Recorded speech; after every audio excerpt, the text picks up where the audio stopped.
नमस्कार, मैं हूं श्रीनारायण तिवारी और आप देख रहे हैं नेशनल न्यूज।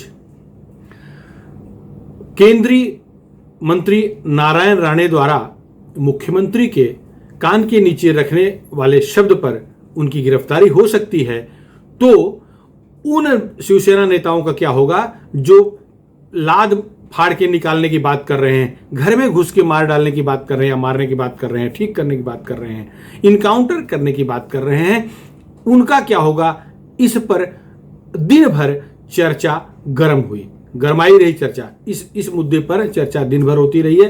राजनीतिक हलके में यह कहा जा रहा है कि शिवसैनिक भाजपा के ट्रैप में शिवसैनिक फंस गए हैं।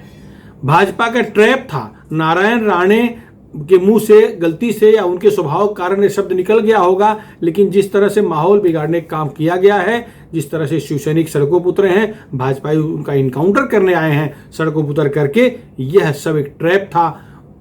भाजपा के चाणक्यों को पता था कि शिवसैनिक रिएक्शन तुरंत देते हैं, तुरंत करते हैं। तो इस पर अब यह देखा जा रहा है, पुलिस पर यह दबाव बनाने का प्रयास होगा, शायद न्यायालय से भी होगा। न्यायालय से तो फटकार पड़ेगी और प्रभावी ढंग से स्थानीय लेवल पर प्रभाव डालने का प्रयास होगा कि पुलिस उसी तरह से सक्रिय होकर के उन सभी लोगों के खिलाफ एफआईआर दर्ज करे, उन सभी लोगों के खिलाफ आईपीसी की उन धाराओं को लगाए जो नारायण राणे के खिलाफ लगाए हैं, प्लस और जो उन्होंने धमकियां दी हैं, जो वीडियो वायरल हैं, उनके मुताबिक कार्रवाई करे, सबको गिरफ्तार करे। राज्य भर में कम से कम 10,000 लोगों के खिलाफ मामले दर्ज हो चुके हैं। शिवसेना के अधिकांश ज़्यादातर लोग शिवसेना के हैं और थोड़े से लोग भाजपा के भी हैं। जहां शिवसेना भाजपा आमने सामने आए हैं, वहां भाजपा भी कार्यकर्ता भाजपा के आरोपी हैं और शिवसेना के आरोपी हैं।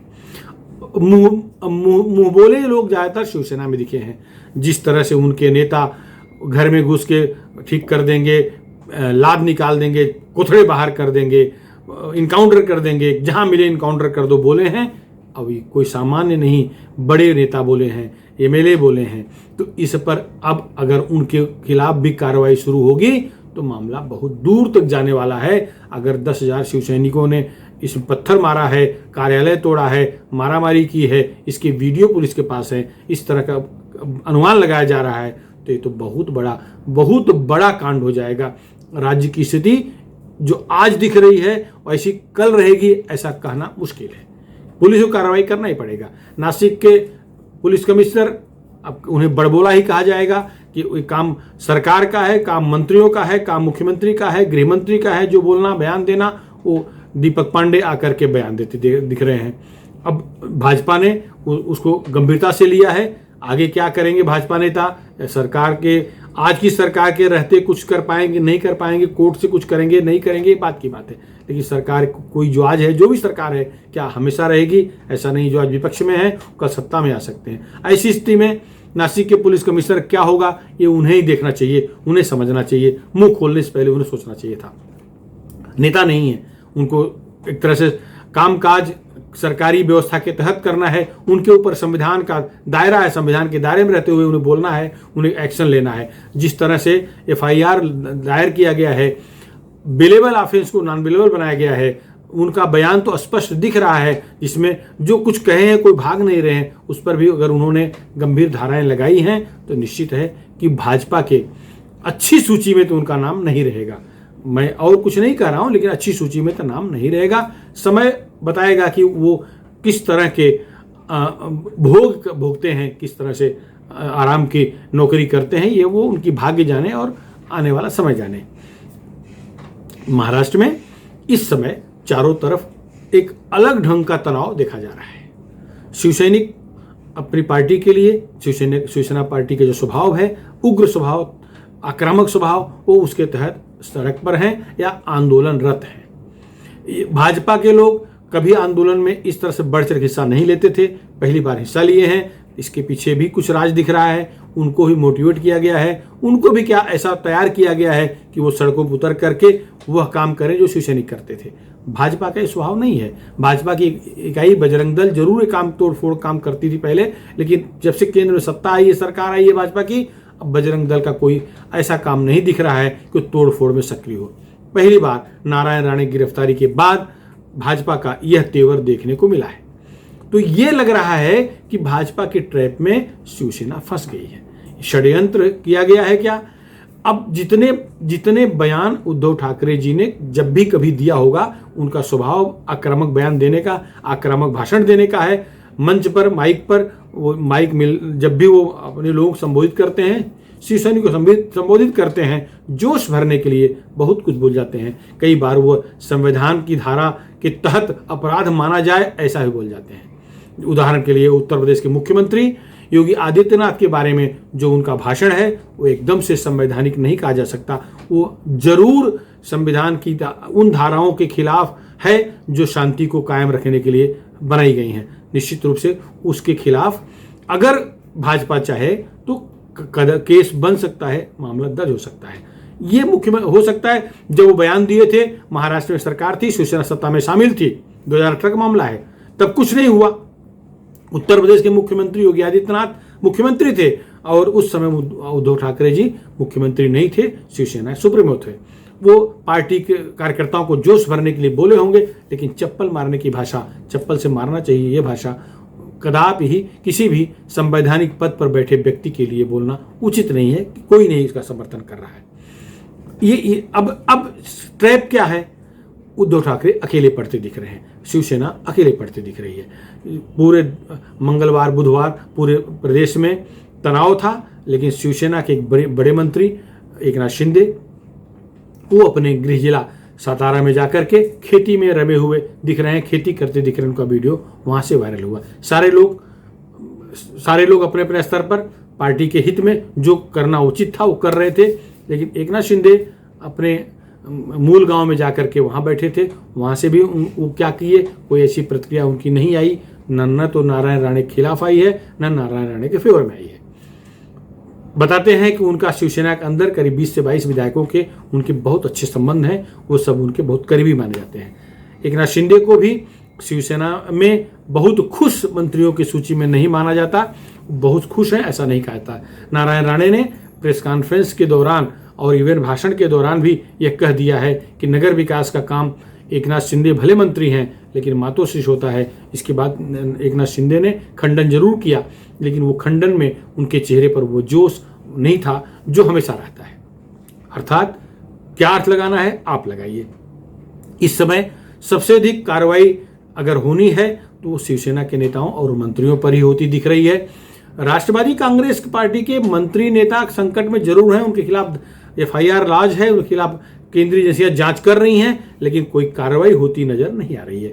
अभी एनसीपी में छगन भुजबल 100 करोड़ के मामले में ईडी की जांच चल रही है। वो अंदर बाहर होके आए हैं, वो 100 करोड़ की प्रॉपर्टी जब्त हो चुकी है, लेकिन कोई कार्रवाई आगे बढ़ती नजर नहीं आ रही है। अनिल देशमुख इतना बड़ा अपराध किए हैं, टारगेट का मामला है, सारी एजेंसियों के पास सारे प्रमाण हैं, गिरफ्तारी नहीं हो रही है।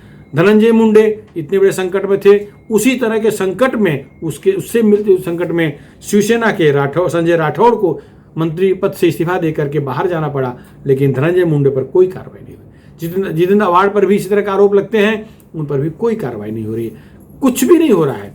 शरद पवार अपने मंत्रियों को पूरी तरह सुरक्षित रख रहे हैं, कोई कार्रवाई नहीं हो रही। जबकि उसके उल्टा शिवसेना में संजय राठौड़ को इस्तीफा देकर भागना पड़ा है, मिलिंद नार्वेकर का घर खुद तोड़ना पड़ा है, अनिल परब कई तरह की जांच के दायरे में फंसे हुए हैं। अनिल परब का भी वीडियो जो वायरल हुआ है जिसमें वो पुलिस को आदेश देते दिख रहे हैं नारायण राणे को गिरफ्तार करने के लिए, वो वीडियो भी बाहर आ गया है। उस पर भी भाजपा कार्रवाई कोर्ट में जाने की बात कर रही है। कोर्ट में जरूर जाएंगे, नारायण राणे जाएंगे, उनके बेटे जाएंगे, तो एक तरह से वो भी शिवसेना के ही मंत्री हैं, उन पर भी संकट के बादल मंडरा रहे हैं।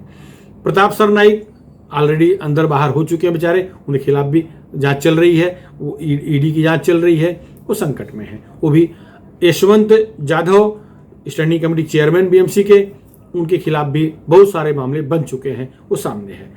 यामिनी जाधव उनकी पत्नी और विधायक शिवसेना की, वो भी संकट में हैं, उनका एफिडेविट गलत साबित हो रहा है। तो इस तरह से सारे के सारे जो नेता संकट में हैं वो शिवसेना के हैं। तो जो मंगलवार जो बुधवार को दिखा राज्य भर में, तो वो कहीं वो उनके मंत्रियों नेताओं को के ऊपर जो संकट लादा जा रहा है जिसे कहा जाता है, तो उसकी खींच तो नहीं थी। या ये दिखाने की कोशिश हो रही है कि अगर हमारे ऊपर हाथ डाला गया तो हम ऐसा कर देंगे। मुख्यमंत्री शिवसेना का है, मुख्यमंत्री शिवसेना सुप्रीमो स्वयं उद्धव ठाकरे जी हैं, तो राज्य की कानून व्यवस्था बनाए रखने की जिम्मेदारी शिवसेना की है। कहीं भी अप्रिय वारदात न हो, इसको सुनिश्चित करने का काम मुख्यमंत्री का है। वो अपने मंत्रियों को आदेश दें कि ऐसा काम करें, राज्य में कानून व्यवस्था न बिगड़े। लेकिन वही शिवसैनिक जो आंदोलन कर रहे थे, जो पत्थर मार रहे थे, वो अगर जा कर के मुख्यमंत्री से मिलते हैं, फोटो वायरल होता है, तो इसका एक गलत संदेश जाएगा। ये इस बात पर भी मुख्यमंत्री महोदय को ध्यान देना चाहिए। वैसे उद्धव ठाकरे स्वभाव से बहुत अच्छे हैं, उनका स्वभाव मृदुल स्वभाव है। उनके दुश्मन भी उनके निजी जिंदगी के बारे में कोई भी ऐसा शब्द यूज नहीं करते कि जिसे कहा जाए कि वो संयमी, सुशील और सौम्य नहीं है।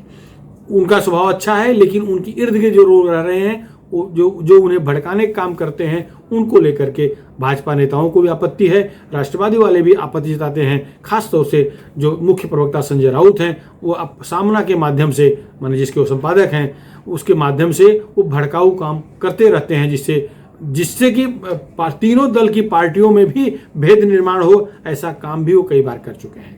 तो सबकी नाराजगी संजय राउत को लेकर रहती है।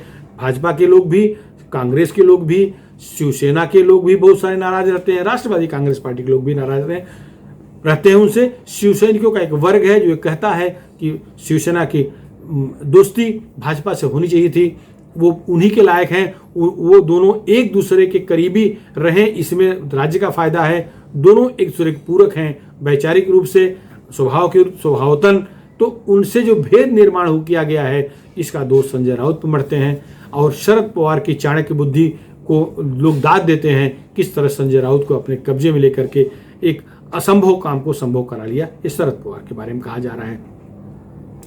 अब उद्धव ठाकरे के बारे में, उद्धव ठाकरे जी के मुख्यमंत्री योगी आदित्यनाथ के बारे में दिए गए बयान को लेकर के नासिक में, यवतमाल में, उत्तर प्रदेश के अंबेडकर नगर में एफआईआर लाज हो रहे हैं। लाज होने की शुरू हुआ है। खबर तो ये है पूरे देश भर में एफआईआर लाज करने की प्रक्रिया शुरू की जा रही है। भाजपा उसी तरह से परेशान करने की कोशिश करेगी जिस तरह से शिवसेना ने या आघाड़ी सरकार ने नारायण राणे को परेशान करने के लिए एफआईआर का सत्र शुरू किया था।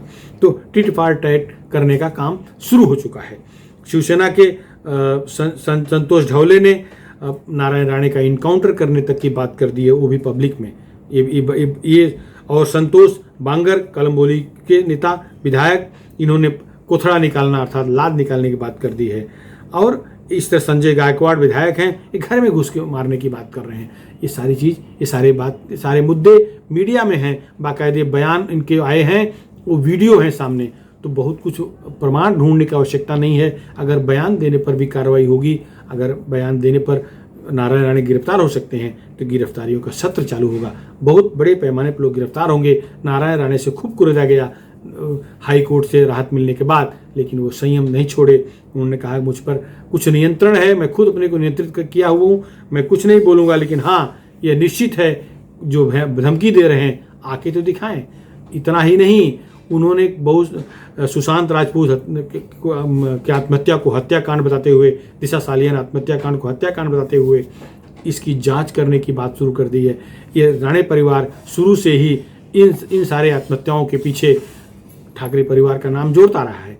उसमें जब कोई प्रमाण बाहर नहीं आया है, राणे परिवार ने भी कोई प्रूफ जांच एजेंसियों को नहीं दिया है ऐसा लगता है।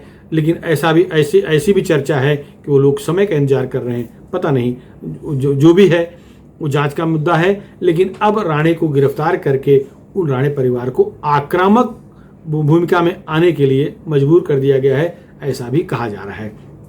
निश्चित है अगर संघर्ष होगा तो दोनों का नुकसान होगा। संघर्ष राज्य के हित में नहीं है। सरकार चले न चले, सरकार 5 साल चले या 5 दिन में गिर जाए, ये अलग बात है। लेकिन संघर्ष सड़कों पर होना कदापि उचित नहीं है। उद्धव ठाकरे जैसे बुद्धिमान संयमी व्यक्ति के मुख्यमंत्री रहते ऐसा कुछ नहीं होना चाहिए कि राज्य बदनाम हो। फिलहाल इस मुद्दे पर इतना ही। लेकिन नारायण राणे का जो इशारा है, संकेत है, सरकार कुछ दिन की मेहमान है। और शरद पवार या पवार परिवार जिस तरह से अलिप्त दिखा नारायण राणे गिरफ्तारी प्रकरण में, ये दोनों मुद्दे को गौर करें तो कुछ जरूर खिचड़ी पक रही है। यही नहीं, एकनाथ शिंदे का गांव में जाके बैठना और कोई सक्रिय रोल ना निभाना, ये भी कुछ न कुछ दिखा रहा है, दर्शा रहा है। फिलहाल इस मुद्दे पर इतना ही। आपको हमारा वीडियो कैसा लगा, पसंद आया हो तो हमारे इस वीडियो को शेयर करें, हमारे चैनल को सब्सक्राइब करें। धन्यवाद।